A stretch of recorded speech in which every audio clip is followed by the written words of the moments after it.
గురుగారు, ఈ వారం తులారాశి వారికి ఎలా ఉంది? తులారాశి వారికి 4 గ్రహాలు చక్కగా యోగిస్తున్నాయి. ఏకాదశంలో కేతు శుక్రుడు, 9లో గురువు, 6లో శని. ప్రధాన కార్యక్రమాల్లో విజయం లభిస్తుంది. ఏకాగ్రతతో పని మొదలుపెట్టండి. కాలాన్ని సద్వినియోగం చేసుకుంటూ సకాలంలో మీ బాధ్యతలను మీరు జాగ్రత్తగా నిర్వర్తించండి. కాలం వృధా కాకుండా చూసుకోండి. మనోబలం సర్వప్రధానం. చంచలత్వం లేకుండా ప్రణాళికలు సిద్ధం చేయండి. ఒకసారి నిర్ణయం తీసుకున్న తర్వాత ఎన్ని కష్టాలు ఎదురైనా ఆ పనిలో విజయం సాధించేంత వరకు వెనకడుగు వేయొద్దు. ఆత్మవిశ్వాసం సర్వప్రధానమని గమనించండి. కర్తవ్య దీక్షతో చేసే పనులు త్వరగా విజయాన్ని ఇస్తాయి. పరిస్థితులకు తగ్గట్టుగా వ్యవహరించండి. దేనికి వెనకడుగు వేయకండి. దగ్గర వారి సూచనలు అవసరమవుతాయి. సమయస్ఫూర్తిని ప్రదర్శించి నిర్ణయాలు తీసుకుంటే మేలు జరుగుతుంది.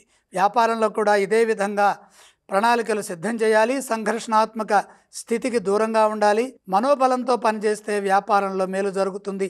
గంభీరంగా ఉండండి. పరిస్థితులను అర్థం చేసుకుంటూ పరిస్థితులు అనుకూలించేంత వరకు కూడా ఎదురు చూడాలి. భవిష్యత్తు అనుకూలంగా ఉంటుంది. ఆర్థిక అంశాలు బాగున్నాయి. దైవబలం రక్షిస్తుంది. తులారాశి వారు ఏ స్తోత్రాలను పఠించాలి? తులారాశి వారు ప్రధానంగా విష్ణు సహస్రనామ స్తోత్రం చదువుకోవాలి. తులారాశి వారు ఏ ఆలయాన్ని సందర్శిస్తే వారికి బాగుంటుంది గురుగారు? విష్ణువుని దర్శించాలి. వారు ఎటువంటి దానాలు చేయాలి? దానాల విషయంలో బుధ ప్రీతిగా పెసలు బుధగ్రహం దగ్గర ఉంచి నమస్కారం చేయండి.